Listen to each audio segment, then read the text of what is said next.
Hello everyone, welcome to Technologies Discussion channel.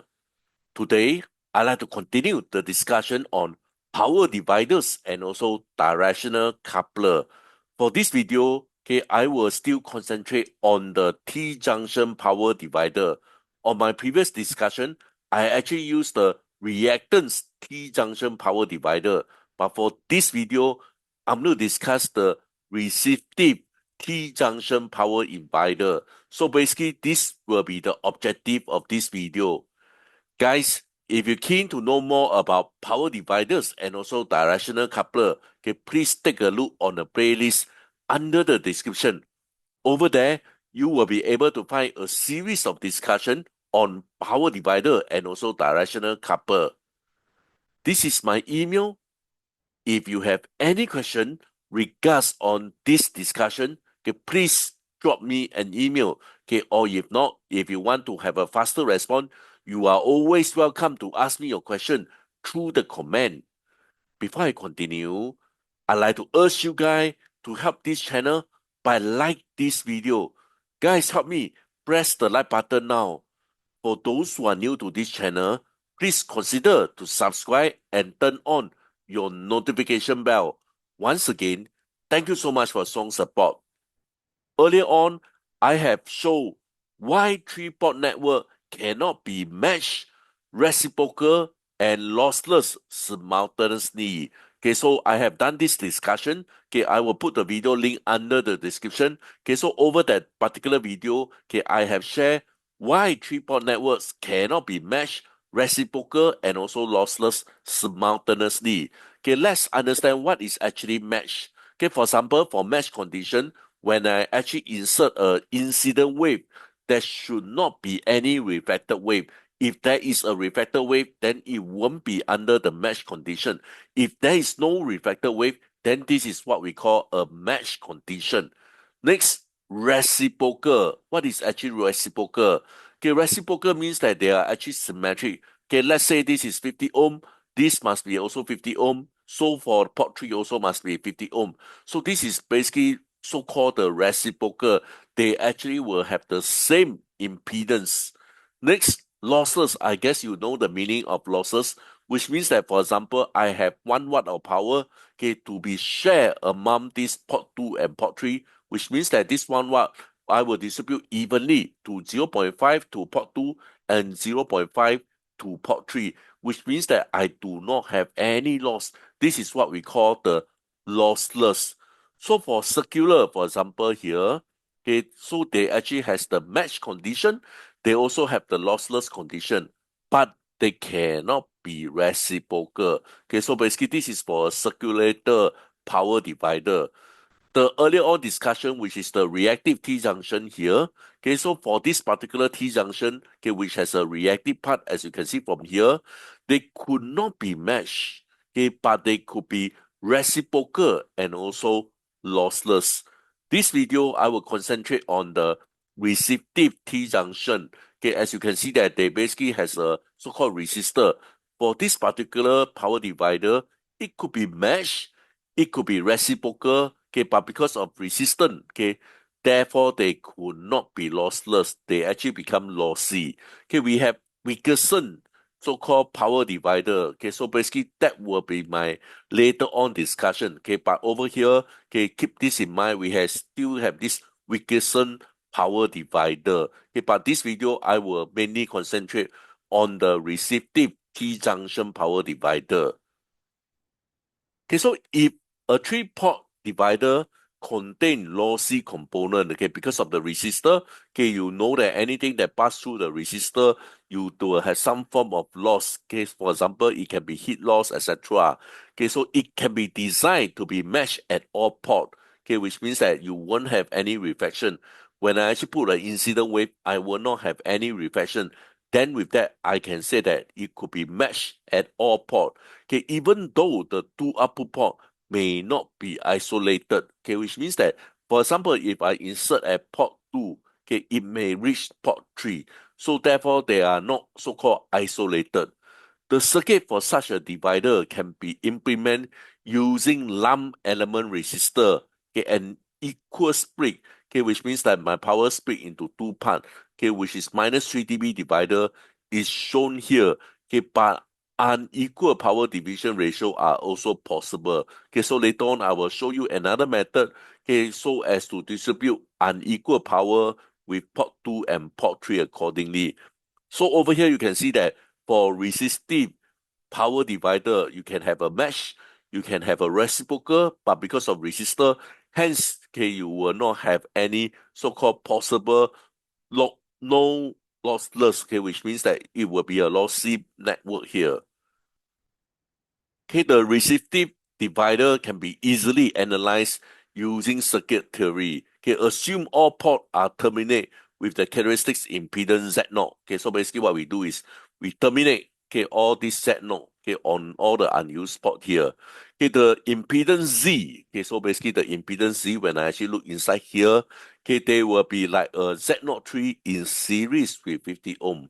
Okay, so when resistor, they are actually in series, we add them together. And when we actually add them together, this Z, when we actually look inside here, they will be equals to 4Z0 over 3. Okay, so next, okay, we supposed to look at the Z. When I actually look at here, you can see that basically I will have Z prime, okay, in parallel with another Z prime, okay, because you can see that they have the same so-called resistor, okay, Z03 and 50 ohm, Z03 and 50 ohm. So when I actually look at Z, okay, so Z prime is actually parallel with Z prime.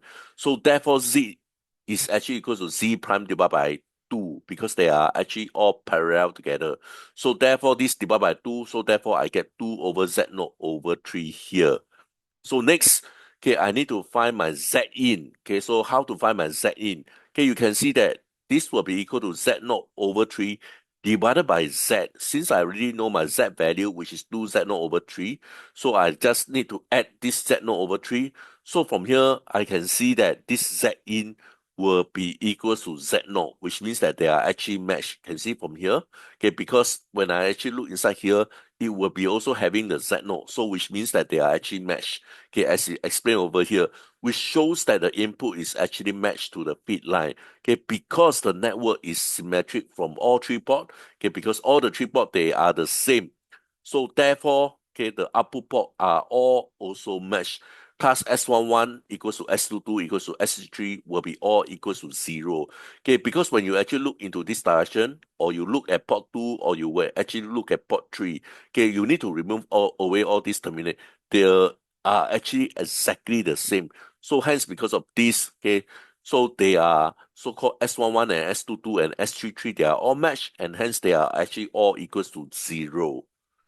Next, okay, so if the voltage at port 1 is V1, okay, so basically, for example, okay, at port 1, when this is actually V1, then by voltage division rules, okay, the voltage V, okay, I need to calculate the voltage V at the center of junction will be this equation.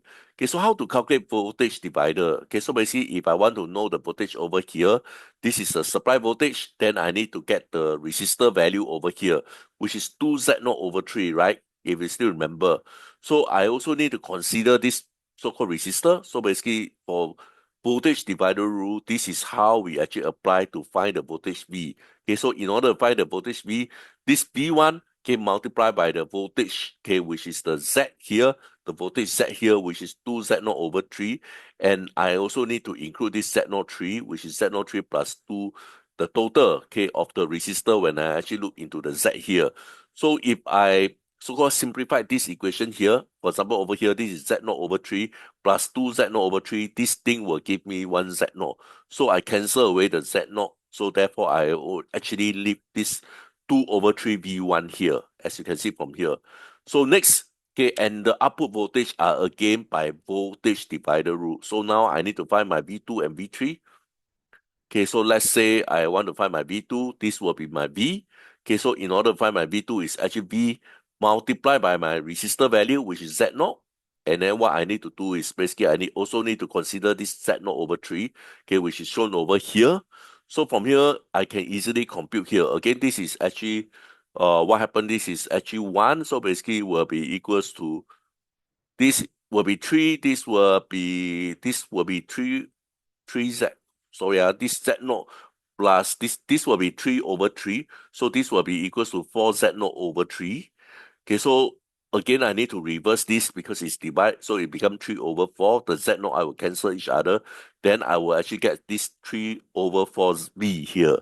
So this V actually can be replaced by 2/3 V1 here. So if I replace this V with 2/3 3/1, okay, so basically this will be divided by 2, 3 will cancel each other. Then I will actually get this 1 over 2 V1 here. Okay, so thus, okay, from this equation here, okay, S21, which means that when I put my signal at port 1, I actually measure at the port 2. For this case, it will be the same. I put my signal at port 1 and I measure at port 3.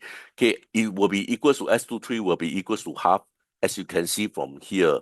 Okay, which means that my port 2 and port 3 will get half of V1 here. Okay, so the output power are actually 6 dB below the input power level, which I'm going to explain later on, okay, on the power. Basically from here, okay, they just have some indication here. The network is reciprocal, so therefore the scattering matrix is actually symmetric. Okay, so earlier on I have mentioned that this is actually matched. So this S11 and S22 and S33, they will be equal to 0. For this case here, you can see from here, okay, since they are reciprocal, so whatever they actually has a mirror image over here, and therefore this is actually the S parameter for the resistive lossy divider, okay, the power divider from this equation here. Okay, so after this, we will concentrate on the power. Okay, before I explain on the power, okay, I need to explain this, keep this in mind. Okay, earlier on, I have also explained this. This is actually for the RMS value. Okay, so basically for RMS value, it will be equal to VP over square root 2. Okay, so over here, this P, okay, this RMS will be this value, this will be squared. So therefore, for my power is actually the VP square divided by 2R. Okay, so therefore with this, okay, I can easily calculate that the power that will be delivered to the input of the divider. Okay, so basically the P in, okay, so will be from here, okay, the voltage, okay, peak power V1, okay, so as I mentioned here, this will be replaced by V1 squared, okay, divided by 2R. The R is actually Z0. So basically, this will be my input power. And again, okay, I can easily calculate my output power. Okay, so how to know my output power? This will be equals to V2, for example. Okay, earlier on, I have calculated that V2 is actually equals to half V1 here.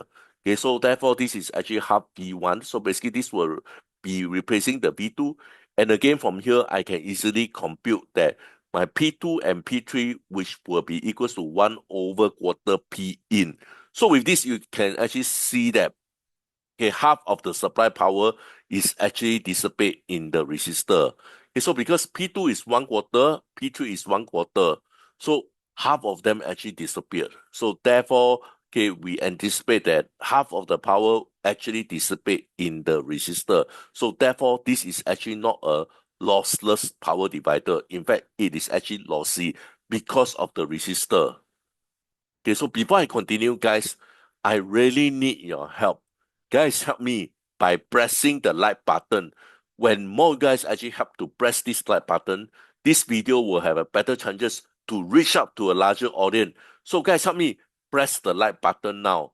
Okay, so for those who are new to this channel, please consider to subscribe and turn on your notification bell. Once again, thank you so much for strong support. Let me quickly do a quick conclusion, okay, on this resistive lossy power divider. Okay, so this resistive power divider, they are easy to understand. Okay, you can see that I don't need to do a lot of derivation. It's a simple circuit analysis, and I will be able to understand the relationship. And they can be made very compact. They can be very small, and they are also inherent wideband. Okay, which means that naturally they have a wideband, so-called characteristics. They can operate down to DC, okay, which means that zero frequency or very low frequency. Okay, however, their drawback is that the two-way resistive separator actually incurred a real resistive loss, okay, on this equation here, 10 log over half, okay, which means that 3 dB will be lost. Okay, so unlike lossless splitters such as hybrid, okay, factor in both, okay, because we split into two, this 3 dB resistive loss, okay, and also the 3 dB power division. So hence the total so-called observation power loss will be actually equals to 6 dB here. Okay, for this two-way resistive splitter. So therefore, okay, this is why they are often called the 6 dB splitter. Okay, so for key application, okay, where loss is very critical. For example, we want to have a power amplified. Okay, we want to amplify the signal as big as possible, and therefore we will not be able to tolerate even this kind of so-called. Actually, it's quite a significant loss. So therefore, for power application, okay, we can't have this kind of significant loss. So therefore, the addition loss of the resistive so-called splitter is actually unacceptable. Okay, however, okay, for example, in another case, especially in test equipment, okay, because we just need to do the measurement, okay, we are actually just tap and do the measurement. Hence, where power is just an outlet strip away. So hence, for this case here, the resistive splitter have their so-called advantage when we actually do the test and measurement equipment.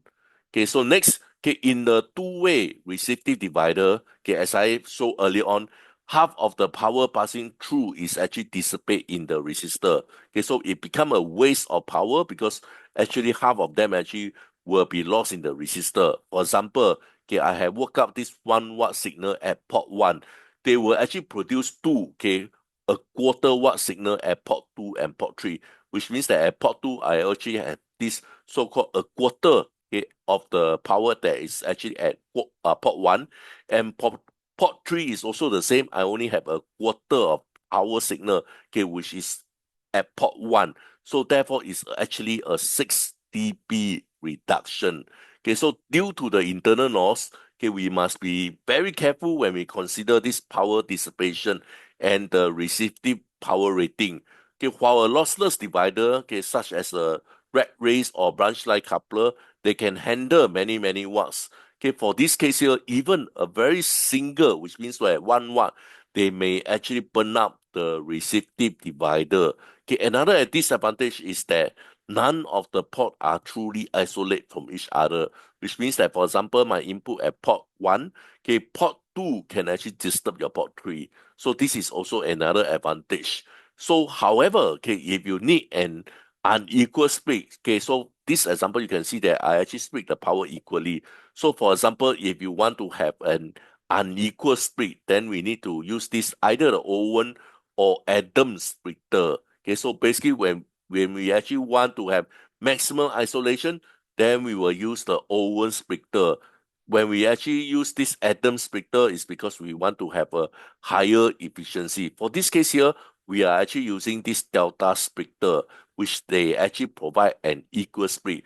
Okay, so maybe for this video, if I reach 50 likes, and if you guys are keen to know on this Owen splitter or Adam splitter, let me know. Okay, so once this video reach 50 likes, and if you want to know more detail on this, okay, I will make videos, okay, on Owen and also Adam splitter. But if not, okay, I will do my Wilkerson power divider on my next video. Okay, with this, I'd like to end my discussion. Please help to like this video and subscribe to this channel. Once again, thank you so much for your strong support. I hope to see you guys soon. Bye for now. Thank you so much.